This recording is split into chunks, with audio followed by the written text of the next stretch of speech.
Hello students, welcome to magnet brains. मैं रूपाली वर्मा। आज क्या लेकर आई हूँ? आज मैं लेकर आई हूँ क्लास 11th की हिंदी इलेक्टिव की नई बुक है हमारी। आज पूरक पुस्तिका है अंतराल भाग 1। तो ध्यान रखिए, हमेशा बता रही हूँ कि हमारे जो क्लास 11th में है उसमें 2 कोर्सेज चलते हैं आपके, ये कोर और इलेक्टिव। अब ये 2 अलग अलग कोर्सेज होने के कारण क्या होता है कि इनमें बुक्स भी अलग अलग चलती हैं। अब जैसे हमने बताया कि हम आज इलेक्टिव पढ़ा रहे थे, इलेक्टिव में हमारी बुक कौन सी चलती है? अंतरा भाग 1, अंतराल भाग 1 और अभिव्यक्ति और माध्यम। तो अंतरा हम पूरी कर चुके हैं, अंतराल पे अब आ गए हैं और अभिव्यक्ति माध्यम भी हम आपके लिए जल्दी लेकर आएंगे। तो अंतराल में जो है हमारे पास बहुत ही कम चैप्टर दिए गए हैं, मात्र 3 चैप्टर हैं। तो आज हम सेकंड चैप्टर लेकर आए हैं आपके लिए, वो है हुसैन की कहानी अपनी ज़बानी। तो ये चैप्टर जो है आज इसका हम मल्टीपल चॉइस क्वेश्चन कर रहे हैं। अब ये जो मल्टीपल चॉइस क्वेश्चंस जो हम करने के लिए जा रहे हैं, इससे पहले हम इसका डिटेल एक्सप्लेनेशन, एनसीईआरटी सॉल्यूशंस और आपका कंप्लीट चैप्टर रिवीजन और मोस्ट इंपॉर्टेंट क्वेश्चंस हम ऑलरेडी कंप्लीट कर चुके हैं। आपके जो ये क्वेश्चंस हैं, ये मल्टीपल चॉइस क्वेश्चन पूछे जाते हैं एग्जाम्स में। वो तो ये जो इस बुक के जितने भी क्वेश्चंस आएंगे वो 2 तरीके से आएंगे। एक तो पहली चीज़ है आपसे एमसीक्यूज में पूछ लिया जाएगा और दूसरा आपसे सब्जेक्टिव वे में भी, यानी कि वर्णनात्मक प्रश्न भी पूछे जाएंगे। तो चलिए करना शुरू करते हैं हम इसको। तो याद रखिए, हुसैन की ज़बानी अपनी कहानी जो बताई गई है चैप्टर, ये खुद हुसैन द्वारा लिखा, मकबूल फिदा हुसैन द्वारा लिखा गया और ये एक आत्मकथा है। सबसे पहले देखिए, हुसैन की कहानी अपनी ज़बानी के लेखक कौन है? राही मासूम रज़ा, मुक्तिबोध, मकबूल फिदा हुसैन या मणि मधुकर? तो कौन है इसके राइटर? वो हैं मकबूल फिदा हुसैन। नेक्स्ट है प्रश्न संख्या 2। बड़ौदा का बोर्डिंग स्कूल में मकबूल की दोस्ती कितने लड़कों से होती है? अब वो जब वहाँ बोर्डिंग स्कूल में गए तो कई लड़कों से उनकी फ्रेंडशिप हुई। अब वो फ्रेंडशिप उनकी कितने लड़कों से हुई थी जो उनके बहुत क्लोज फ्रेंड्स बन गए थे? वो थे 8, 6, 4 या 2। तो जैसा कि चैप्टर में दिया गया है, वो थे आपके 6 दोस्त। प्रश्न संख्या 3 है, हुसैन की कहानी अपनी ज़बानी पाठ में लेखक ने अपने कितने मित्रों के शब्द चित्र प्रस्तुत किए हैं? अब बने तो उनके 6 मित्र, लेकिन उन्होंने एक जगह अपने सभी मित्रों का चित्र प्रस्तुत किया है कि कौन वो देखने में कैसा है, उनका क्या कहते हैं बिहेवियर कैसा है, वो कहाँ से आए हैं, किसके बेटे हैं, उनका व्यापार क्या है, सभी कुछ बताने की कोशिश करी है अपने फ्रेंड्स के बारे में। लेकिन सबके लिए नहीं बताया, उन्होंने सिर्फ अपने 5 मित्रों का ही शब्द चित्र प्रस्तुत किया है। तो पहला है 4, दूसरा 5, 9 या 2। तो टोटल उनके 6 मित्र थे, 6 में से उन्होंने सिर्फ 5 मित्रों के ही शब्द चित्र प्रस्तुत किए हैं। प्रश्न संख्या 4 है, किसकी मृत्यु के बाद मकबूल घर में गुमसुम सा रहता था? किसकी मृत्यु हो गई थी जिसके बाद मकबूल बहुत ही गुमसुम रहने लगे थे? वो अपने दादाजी से बहुत ज़्यादा अटैच थे। अब दादाजी की जब मृत्यु हो गई तो उसके बाद वो उन्हीं के कमरे में रहते, उन्हीं के बेड पर सोते, उन्हीं की अचकन ओढ़ कर सोते। तो इस तरीके से वो अपनी दादाजी की मृत्यु के बाद काफ़ी गुमसुम हो गए थे। तो सही ऑप्शन है पिता, माता, दादा या दादी। तो सही है दादाजी। प्रश्न संख्या 5 है, हुसैन की कहानी अपनी ज़बानी आत्मकथा का पहला उपशीर्षक बड़ौदा का बोर्डिंग स्कूल, तो दूसरा उपशीर्षक क्या है? अब ये जो आत्मकथा हमने पढ़ी है, ये 2 खंडों में विभक्त की गई है। पहला बड़ौदा का बोर्डिंग स्कूल और दूसरा था रानीपुर बाजार। यानी कि इनको जो इनके अंदर जो प्रतिभा है, ये चीज़ तो इन्होंने जानी बोर्डिंग स्कूल में, लेकिन ये प्रतिभा निखरी कहाँ पर आकर? रानीपुर बाजार में। तो दूसरा उपशीर्षक हमारा क्या है? रानीपुर बाजार। तो देखिए यहाँ पर क्या है, सीमापुर बाजार, मालवा बाजार, रानीपुर बाजार, तोपखाना बाजार। तो सही है आपका रानीपुर बाजार। प्रश्न संख्या 6 है, मकबूल फिदा हुसैन को कला के किस क्षेत्र में प्रसिद्धि मिली? अब बहुत ही प्रसिद्ध कलाकार रहे वो, तो कला का कौन सा क्षेत्र था? गायक थे, नृत्यक थे, क्या थे वो आपको बताना है। चित्रकारी, नृत्य, गायन या अभिनय? तो उन्हें कहाँ मिला था? वो था आपका चित्रकारी के क्षेत्र में। प्रश्न संख्या 7 है, रानीपुर के जनरल स्टोर, कपड़े की दुकान आदि में मकबूल बैठे, लेकिन उनका सारा ध्यान किस पर रहा? अब जो मकबूल हैं वो अपने चाचा की दुकान पर बैठते थे, बैठते थे ना, लेकिन उसमें उसके बावजूद उनका ध्यान उस किताब मतलब उस दुकान में बैठने के बावजूद कहीं और रहता था। कहाँ रहता था? फिल्म निर्माण पर, ड्राइंग और पेंटिंग पर, पढ़ाई पर या लाभ पर। तो जब वो वहाँ पर बैठते थे, जैसे कि दुकान पे बताया मकबूल बैठे, उनका सारा ध्यान कहाँ? जनरल स्टोर और कपड़े की दुकान पे। उनका सारा ध्यान सिर्फ पेंटिंग यानी कि चित्रकारी में, ड्राइंग और पेंटिंग में रहता था। वहाँ पर निकलने वाले जो लोग होते थे, घूंघट काढ़ी हुई जो महिला रहती थी, उन सभी का वो पेंटिंग बना डालते थे। तो मतलब आप बैठे तो हैं, लेकिन आसपास जो भी निकल रहा है, जो उनको प्रभावित करता, उसकी पेंटिंग वो बना लिया करते थे। प्रश्न संख्या 8 है, प्रसिद्ध मकबूल फिदा हुसैन की पेंटिंग की शुरुआत किस शहर में हुई? अब उन्होंने जब पेंटिंग करना शुरू किया तो उस समय वो किस शहर से में थे?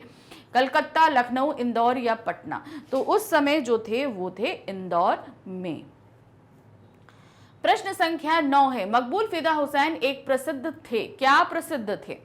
पत्रकार, कहानीकार, चित्रकार या नाटककार? अब वो ड्राइंग पेंटिंग से अगर कनेक्टेड हैं तो वो किससे संबंधित हुए? वो चित्रकार। कौन हुए? वो चित्रकार। प्रश्न संख्या 10 है, हुसैन की कहानी अपनी ज़बानी किस विधा की रचना है? आप सभी को पता है कि जो गद्य साहित्य है वो कई विधाओं में लिखा जाता है, उसी तरह काव्य भी कई विधाओं में लिखा जाता है। तो गद्य साहित्य में जिस विधा में ये पाठ लिखा गया है वो है आत्मकथा। देखिए, आत्मकथा और जीवनी ये लोगों के व्यक्तित्व के बारे में ही बताती है, लेकिन इसमें फर्क क्या होता है ये जान लेना। आप आत्मकथा, जैसे अगर मेरे बारे में, अगर मेरे व्यक्तित्व के बारे में कहानी है, अगर मैं खुद लिखती हूँ तो वो आत्मकथा है, लेकिन मेरे जीवन के बारे में कोई और लिखे तो वो जीवनी कहलाएगा। डिफरेंस समझ में आया? लिखा मेरे ही बारे में जा रहा है, लेकिन मैं लिखूंगी तो आत्मकथा, कोई दूसरा लिखेगा तो जीवनी होगी। अब इस पार्ट में मकबूल फिदा हुसैन के बारे में लिखा गया है। किसने लिखा है? खुद मकबूल फिदा हुसैन ने। तो सीधे सीधे ये पार्ट क्या हो जाएगा? एक आत्मकथा हो जाएगी। तो सही ऑप्शन है आत्मकथा। प्रश्न संख्या 11 है, दादाजी के देहावसान के पश्चात मकबूल के अब्बा ने कहाँ के बोर्डिंग स्कूल में उसे दाखिल कराने का विचार किया? अब वो किस जगह, कौन से बोर्डिंग स्कूल में दाखिला कराया गया था उनका? अब ये देखिए, उपशीर्षक भी है, ये जो हम कहानी पढ़ रहे हैं हुसैन की कहानी अपनी जुबानी, ये इसमें 2 शीर्षक के अंदर एक कहानी व्यक्त की गई है। पहला बड़ौदा का बोर्डिंग स्कूल और दूसरा है रानीपुर बाजार। तो जाहिर सी बात है, उन्हें कहाँ एडमिशन कराया? बड़ौदा में कराया। तो ग्वालियर, बड़ौदा, लखनऊ या सूरत, तो उन्हें एडमिशन कराया गया था बड़ौदा में। प्रश्न संख्या 12 है, मदरसे के जलसे पर किसने मकबूल को इल्म यानी ज्ञान पर 10 मिनट का भाषण अभिनय करने के साथ याद कराया? अब उन्होंने भाई जो होता है ना एनुअल फंक्शन, जलसा मतलब क्या होता है? एनुअल फंक्शन होता, तो उस एनुअल फंक्शन में उनको एक अभिनय के साथ स्पीच देने के लिए बोला गया और उसका टॉपिक था ज्ञान। तो ये बात किसने उनसे कही थी? अब्बास तैयब जी ने, मोहम्मद अतहर ने, कंवर हुसैन ने या मौलवी अकबर ने? तो ये बात उनसे बोली गई थी मौलवी अकबर जी के द्वारा। ठीक है, मौलवी अकबर ने ये सारी बात बोली थी कि हाँ, आपको इस पर एक टॉपिक पर पूरी स्पीच रेडी करनी है विद एक्सप्रेशंस। प्रश्न संख्या 13 है, मकबूल फिदा हुसैन को किस वर्ष पद्म भूषण से नवाजा गया था? उन्हें पद्म भूषण किस सन में दिया गया था? सन 1960 में, सन 1970 में, सन 1973 में या सन 1980 में? तो ये उनको दिया गया था सन 1973 में, यानी कि 1973 में उन्हें भारत सरकार द्वारा पद्म भूषण से ये सम्मानित किया गया था। प्रश्न संख्या 14 है, मकबूल किस खेल में अव्वल थे? अब वो स्कूल गए, बड़ौदा बोर्डिंग स्कूल गए, तो चित्रकारी तो वहाँ करते थे, पढ़ाई भी करते थे, लेकिन गेम्स भी होते थे। तो वो कौन सा गेम था जिसमें वो बहुत अच्छा परफॉर्म करते थे? लंबी दौड़ में, हाई जंप में, गोला फेंक में या तीरंदाजी में? तो वो किस में परफॉर्म करते थे? वो था हाई जंप में, वो उनमें बहुत ही अच्छे थे। प्रश्न संख्या 15 है, मकबूल का पूरा नाम क्या था? मकबूल फिदा हुसैन जी का पूरा नाम क्या था? मकबूल सद्दाम हुसैन, मकबूल जफर हुसैन, मकबूल फिदा हुसैन या मकबूल जाकिर हुसैन? तो उनका जो नाम था वो था मकबूल फिदा हुसैन। प्रश्न संख्या 16 है। अंतराल भाग 1 में हुसैन की कहानी अपनी जुबानी पाठ में हुसैन के जीवन के किस अवस्था की चर्चा की गई है।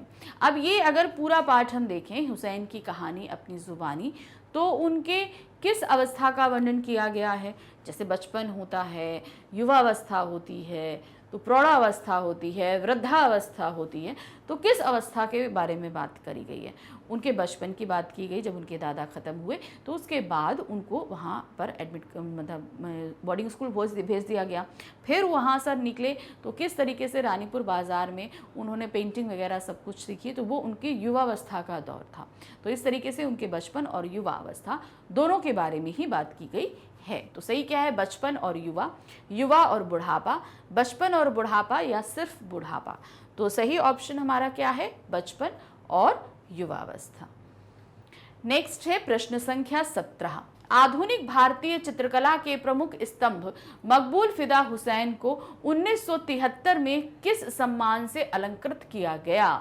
1973 में कौन सा सम्मान उनको दिया गया था।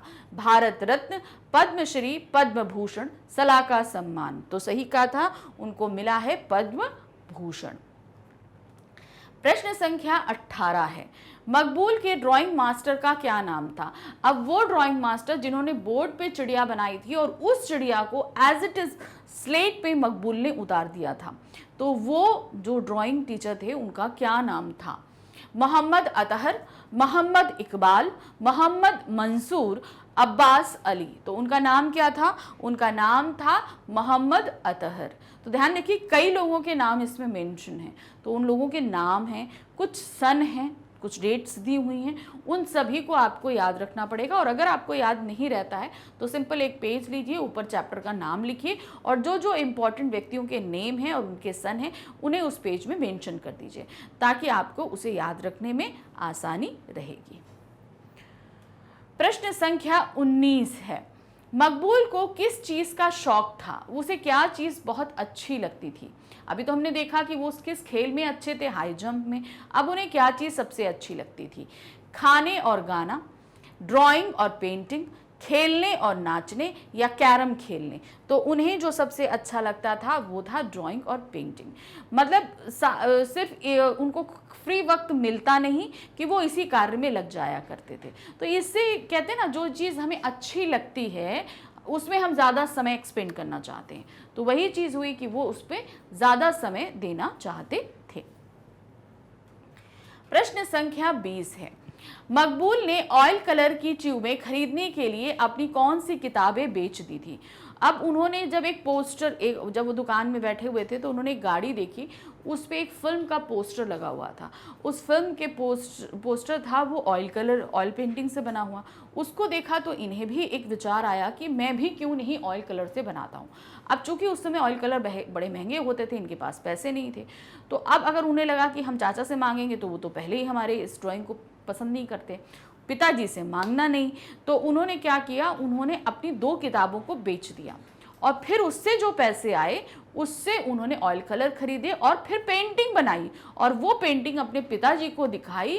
तो पहले चाचा को दिखाई तो चाचा तो गुस्सा हुए, लेकिन पिताजी को दिखाई तो पिताजी इतना खुश हुए कि अपने बेटे को गले से लगा लिया था, है ना, यही हुआ था ना। तो अब सिंपल है कि वो ऑयल कलर कौन सी किताबें बेचकर खरीदा गया था। हिंदी और अंग्रेजी, उर्दू और हिंदी, भूगोल और इतिहास या कॉमर्स। तो उन्होंने जो बुक्स बेची थी वो थी भूगोल और इतिहास की, यानी कि ज्योग्राफी और हिस्ट्री की बुक्स को उन्होंने सेल कर दिया था अपने ऑयल कलर्स को लेने के लिए। प्रश्न संख्या 21 है। कोल्हापुर के शांताराम की किस फिल्म का पोस्टर देखकर मकबूल के मन में ऑयल पेंटिंग बनाने का ख्याल आया। मैंने अभी आपको थोड़ी देर बताया कि वो दुकान पर बैठे थे और जो है जो कराया जाता था पहले, जो है ना, आजकल तो विज्ञापन क्या है कि आपको पोस्टर लगा दिए, होर्डिंग्स लगा दिए, इस सारे एडवर्टाइजमेंट आ गए, सब कुछ होता रहता है। तो उसमें क्या है, आप लोगों को पता चल जाता है फिल्म आने वाली, लेकिन पहले एडवर्टाइजमेंट ऐसे नहीं होता था। एक गाड़ी हायर करी जाती थी, तांगा या बग्गी या जो कुछ भी किया जाता, और उस पर वो पोस्टर लगा दिया जाता था। अब वो पोस्टर के साथ साथ माइक में एक आदमी आवाज से बोलते हुए भी जाता था और जाते हुए वो अनाउंसमेंट करते हुए जाता था। सिंपल एक चीज ये थी। अब क्या हुआ कि उन्होंने कौन सी वो सामने से गाड़ी जो निकल रही थी उसमें कौन सी फिल्म का पोस्टर देखा था जिसको देखकर उन्हें ऑयल पेंटिंग बनाने की प्रेरणा मिली थी। तो वो फिल्म थी आपकी रामगढ़, सिंहगढ़, दो आंखें, बारह हाथ या इनमें से कोई नहीं। तो वो फिल्म थी आपकी सिंहगढ़। प्रश्न संख्या 22 है। अब्बा तैयब जी क्या देखकर बहुत खुश हुए? उन्होंने क्या चीज देखी थी कि वो बहुत खुश हुए? अभी मैंने आपको बताया था। गांधी जी का पोर्ट्रेट, नेहरू जी का पोर्ट्रेट, महात्मा बुद्ध का पोर्ट्रेट या अंबेडकर का पोर्ट्रेट। तो वो क्या देखकर खुश हुए थे? वो थे गांधी जी का पोर्ट्रेट देखकर बहुत ही ज्यादा खुश हुए थे। प्रश्न संख्या 23 है। बड़ौदा शहर के महाराजा का क्या नाम था? अब जब बड़ौदा बोर्डिंग स्कूल में गए तो उनकी मूर्ति सबसे पहले दिखाई देती थी। तो वो मूर्ति जिन महाराजा की थी वो कौन थे? सियाजी राव गायकवाड़, माधव राय सिंधिया, शिवाजी राव गायकवाड़ या इनमें से कोई नहीं। तो वहां के जो राजा थे उनका नाम था सियाजी राव गायकवाड़। बेटा जाओ और जिंदगी को रंगों से भर दो, ये शब्द किसने किससे कहे थे? ये शब्द कहे थे किसने? मकबूल के अब्बा ने मकबूल से कहे थे। तो क्या है? अब्बा ने बेटे मकबूल से, महाराजा ने प्रजा से, माँ ने पुत्री से, शिक्षक ने मकबूल से। तो किसने ये बोला थी बात? ये बोली थी अब्बा ने बेटे मकबूल से ये बात बोली थी। प्रश्न संख्या 25 है। मकबूल अब लड़का नहीं रहा, क्योंकि अब ये जो बात बुक में लिखी गई है वो लड़का नहीं रहा, ऐसा क्यों बोला गया? वह 18 वर्ष का हो गया था, वह बोर्डिंग स्कूल में प्रवेश दिला दिया गया था, उसके दादा चल बसे थे, वह चित्रकारी करने लगा था। अब मकबूल लड़का नहीं रहा, ये बात इस पाठ में इसलिए बोली गई क्योंकि उसके दादा चल बसे थे। एक्चुअली क्या आप कहते हैं ना, बच्चों का बचपना तब तक रहता है जब तक हमसे प्यार करने वाले लोग अब रहते हैं। तो जो उसके दादाजी थे वो उसके बहुत करीब थे, अब वो नहीं रहे तो एक वो जो बचपना होता है कहीं ना कहीं वो मकबूल का खत्म हो गया और उसके अंदर थोड़ा सीरियसनेस आ गई थी, क्योंकि अब वो घर के कंफर्ट माहौल से निकलकर बड़ौदा के स्कूल पहुंचने की कंडीशन में भी आ गए थे। यानी कि एक प्यार वो खो चुके थे दादाजी का, और फिर उसके बाद उनका जीवन जो शुरू हुआ बोर्डिंग स्कूल का, तो वो जो उनका बचपना खत्म हो गया और अब वो जो है युवावस्था में प्रवेश कर गए थे। प्रश्न संख्या 26 है। बड़ौदा शहर में दाखिल होने पर दूर से क्या दिखाई देता था? मैंने जैसे अभी आपको बताया कि जब बड़ौदा स्कूल में दाखिल होते थे तो किसी की मूर्ति दिखाई देती थी, वो थी वहाँ के महाराजा की मूर्ति दिखाई देती थी। क्या थी? बड़ौदा का बोर्डिंग स्कूल दिखाई देता था, साफ सुथरी सड़कें दिखाई देती थी, रानीपुर बाजार दिखाई देता था, या हिज हाइनेस की घोड़े पर सवार मूर्ति दिखाई देती थी। तो वहां पर दिखाई देती थी हिज हाइनेस यानी कि सियाजी राव गायकवाड़ की घोड़े पे सवार मूर्ति दिखाई देती थी। ये सही ऑप्शन होगा। प्रश्न संख्या 27 है। बोर्डिंग स्कूल में मकबूल के क्लास टीचर कौन थे? अब देखिए हमने क्या नाम उनका पढ़ लिया, जो इनके ड्राइंग टीचर थे। फिर उसके बाद उन्होंने जो इल्म का ज्ञान जो भाषण देने के लिए बोला था उनका नाम हो गया। अब उनके क्लास टीचर कौन थे? केशव लाल, मेजर अब्दुल्ला पठान, हकीम अब्बास तैयब जी या मौलवी अकबर। तो जो थे उनका नाम था केशव लाल, जो उनके क्लास टीचर थे। प्रश्न संख्या 28 है। Major Abdullah Pathan boarding school में क्या कार्य करते थे? अब एक और हैं जिनका नाम है मेजर अब्दुल्ला पठान। वो बोर्डिंग स्कूल में किस पद पर कार्यरत थे या कार्य क्या करते थे? आप कुछ भी, दोनों में से कुछ भी आंसर पूछा जा सकता है, आप उसे देंगे। क्या दिया है? बैंड मास्टर थे, स्काउट मास्टर थे, बावर्ची थे या ड्राइंग मास्टर थे? तो वो कौन थे? मेजर अब्दुल्ला पठान वो एक स्काउट मास्टर थे, यानी कि वो स्काउट का काम किया करते थे। प्रश्न संख्या 29 है, मकबूल के मित्रों में बात मिलाने में उस्ताद कौन था? उनके कई मित्र थे ना।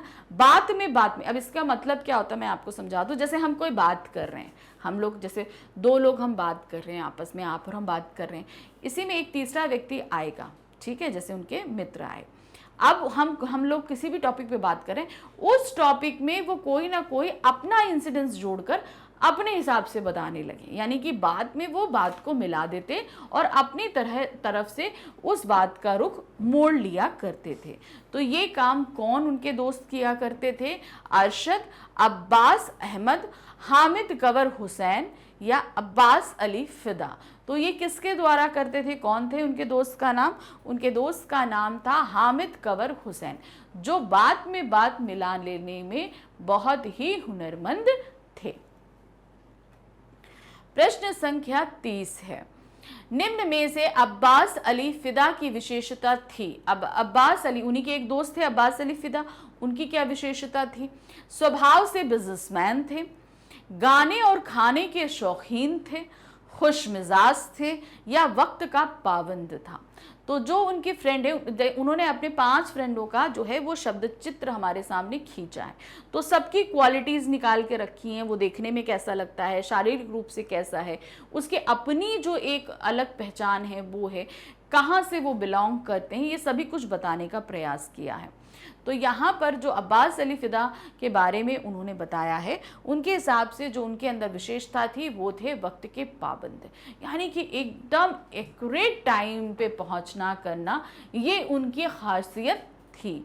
तो कोई भी जैसे कहीं पे भी जाओ तो वक्त पे जाना है, किसी से मिलना है वक्त पे मिलना है, वक्त पर उठना, वक्त पर सोना, वक्त पर खाना, तो हर एक चीज़ उनके अंदर ये एकदम टाइम टू टाइम करने की आदत थी। प्रश्न संख्या 31 है, रानीपुर बाजार में चाचा मुराद अली को उनके बड़े भाई ने सर्वप्रथम किसकी दुकान खुलवाई थी? तो इस पाठ में साफ साफ मेंशन है कि जो उनके पिताजी थे, मकबूल के पिताजी, उन्होंने उनके चाचा को कई तरह के बिजनेस करवाए थे। तो रेस्टोरेंट भी खुलवाया था, सब कुछ किया था। तो वो चीज़ आपको बतानी है कि उन्होंने सबसे पहले रानीपुर बाजार में उन्हें किस चीज़ की दुकान खुलवाई थी? तो क्या था? जनरल स्टोर, रेस्तरां, कपड़े की दुकान या ऑयल पेंट की दुकान। तो सबसे पहले जो उन्हें दुकान खुलवाई गई थी वो था एक जनरल स्टोर। जनरल स्टोर का मतलब तो आप जानते हैं कि जहाँ पर सब तरह का सामान मिल जाता है, खास तौर से हाउस होल्ड जितनी चीज़ें होती हैं वो हमें सभी मिल जाती हैं। प्रश्न संख्या 32 है, मकबूल ने पहली ऑयल पेंटिंग बनाने का निश्चय किसे देखकर किया था? उन्होंने क्या चीज़ देखी थी और तुरंत डिसाइड कर लिया कि नहीं, मैं अब ऑयल पेंटिंग बनाऊंगा? तो वो चीज़ कौन सी थी? मेहतरानी को देखकर, फिल्मी इश्तिहार को देखकर, पेंच वाली पगड़ी को देखकर या बेंद्रे की पेंटिंग को देखकर?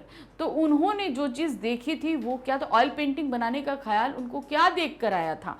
वो था कि जब उन्होंने फिल्मी इश्तिहार को देखा था। जब वो रानीपुर बाजार में अपने चाचा की दुकान पर बैठे थे तो सामने से एक टांगे पर जो है वो पोस्टर निकला जो कि एक ऑयल पेस्टल से बना हुआ कलर था, पेंटिंग थी। तो उनको लगा कि नहीं, कि जब मैं पेंटिंग इतनी अच्छी कलर, क्योंकि वहाँ तो बैठ के वो पेंसिल से अभी तक बनाते आए थे, तो उन्होंने बोला कि नहीं, मैं भी जो है वो ऑयल पेंटिंग बनाऊंगा।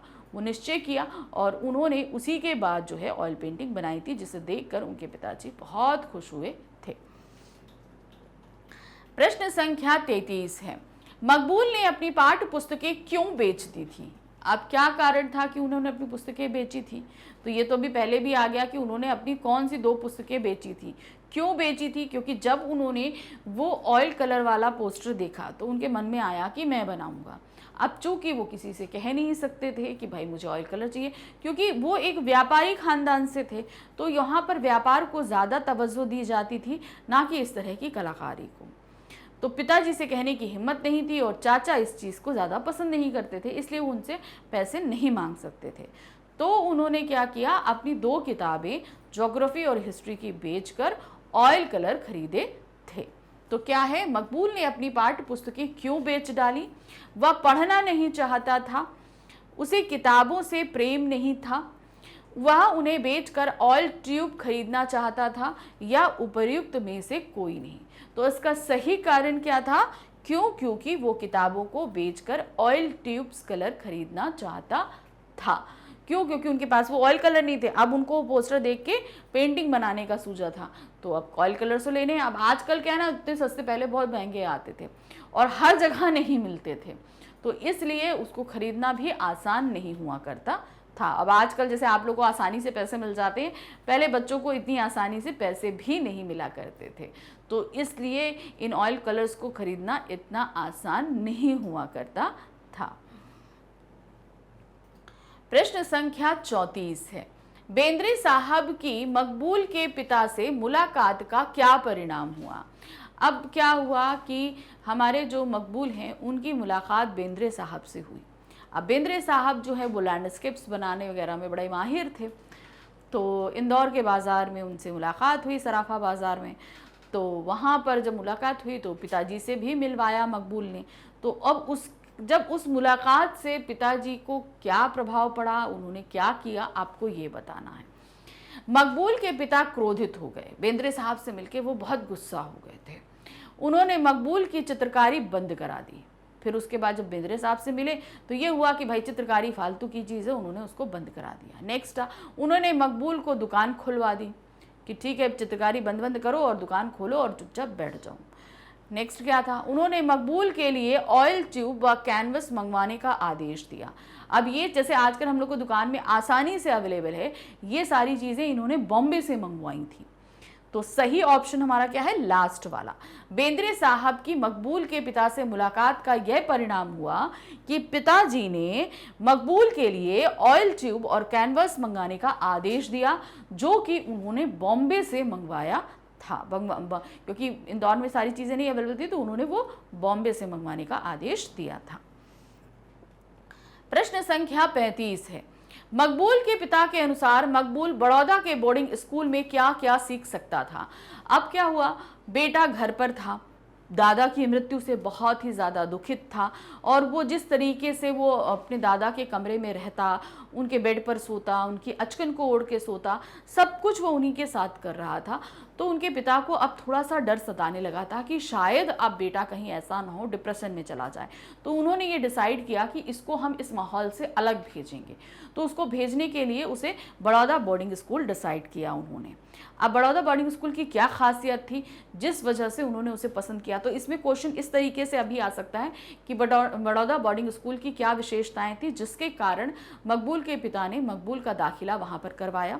दूसरा प्रश्न यहाँ पर आया कि उनके हिसाब से मकबूल उस बोर्डिंग स्कूल में क्या क्या सीख सकता था। तो मेन क्या क्या चीज़ें थी वो आपको ये बताना है उस बोर्डिंग स्कूल में। तो क्या क्या चीज़ थी? मजहबी तालीम, रोज़ा और नमाज, ये सीख सकता था। दूसरा, अच्छे आचरण के 40 सबक सीख सकता था।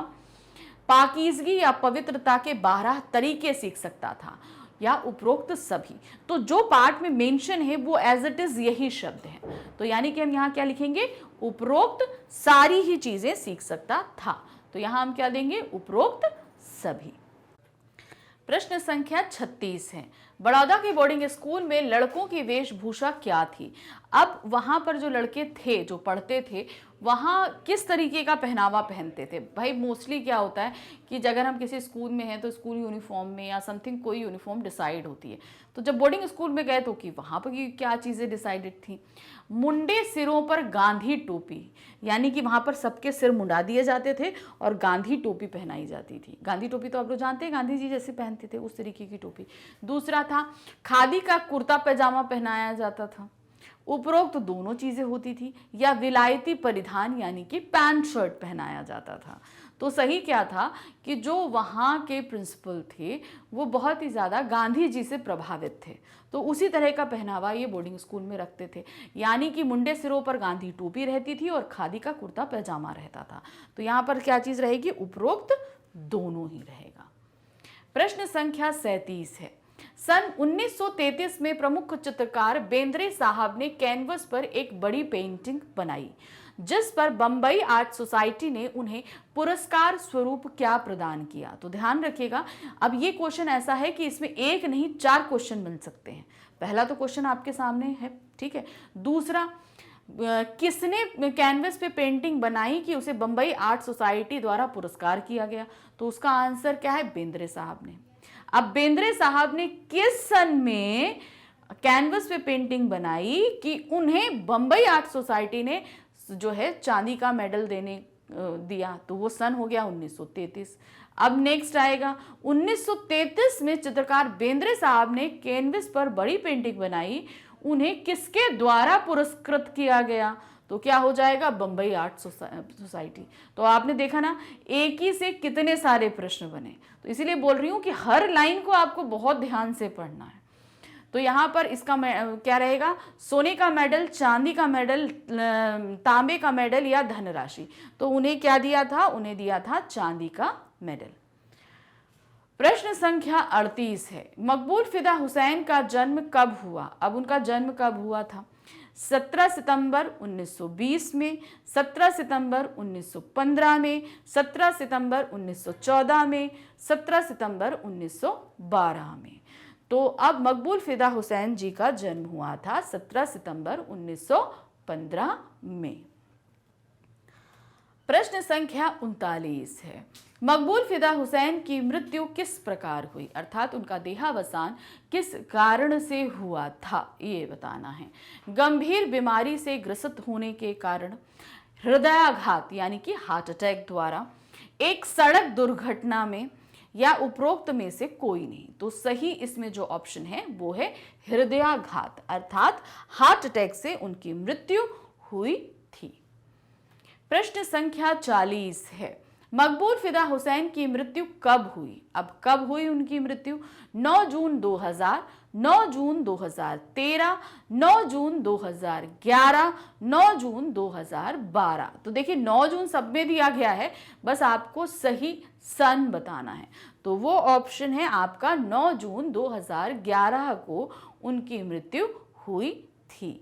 तो इस तरीके से हमने मकबूल फिदा हुसैन जी के बारे में जहां इस पार्ट में बहुत कुछ जाना, वहीं कुछ क्वेश्चंस मैंने और अलग से ऐड किए, जैसे उनकी जीवन, उनके जन्म की तारीख, उनकी मृत्यु की तारीख और उनके मृत्यु का कारण। ये कुछ क्वेश्चंस हैं जो आपके इस बुक में नहीं थे, लेकिन मैंने उन्हें दिया है कि हो सकता है कि चूंकि आप मकबूल फिदा हुसैन की आत्मकथा पढ़ रहे हैं तो ये क्वेश्चन ऐसे बेसिक क्वेश्चंस हैं जो पूछे जा सकते हैं, इसीलिए इनको मैंने यहाँ पर ऐड कर दिया। बाकी तो आप चैप्टर पढ़ोगे तो आपको सारी चीज़ें अच्छे से पता चल जाएंगी। इसके अलावा मैंने आपको सारी चीज़ें बहुत ही क्लियर एक चीज़ बताने की ये कोशिश करी थी कि जो आपका रहता है, जैसे जितने भी नाम हैं या डेट ऑफ बर्थ हैं या जो भी जितने भी सन या डेट्स हैं, उन सभी को आप एक ऊपर चैप्टर का नेम डालिए और उसमें ये सारी चीज़ें मेंशन कर दीजिए। तो इस तरीके से आप उस चीज़ को काफ़ी अच्छे से समझ पाओगे, याद कर पाओगे जब आपका रिवीजन होना होगा। तो ये तो हमने चैप्टर कंप्लीट करा लिया है, लेकिन अभी हमारा और भी चैप्टर बाकी है, आवारा मसीहा। तो उसे हम अपने नेक्स्ट वीडियो में लेकर आएंगे आपके लिए। लेकिन उसके अलावा मैं आपको ये बता दूं कि मैग्नेट बेन्स आपको ये सारे ही वीडियोस प्रोवाइड कर रहा है, जिसमें आपको बहुत ही ज़्यादा एग्जाम्स में हेल्प मिलने वाली है। तो इन सारे ही वीडियोज़ को ध्यान से देखिए, अच्छे से अपनी सारी प्रिपरेशन कीजिए, और बाकी एग्जाम्स टाइम में हम आपके लिए सैम्पल पेपर वगैरह सब लेकर आएंगे जो आपको काफ़ी हेल्प आगे भी करेगा। तो इस तरीके से हमारे साथ जुड़े रहिए और अच्छे अच्छे से पढ़ाई करते रहिए। Thank you for watching, bye bye.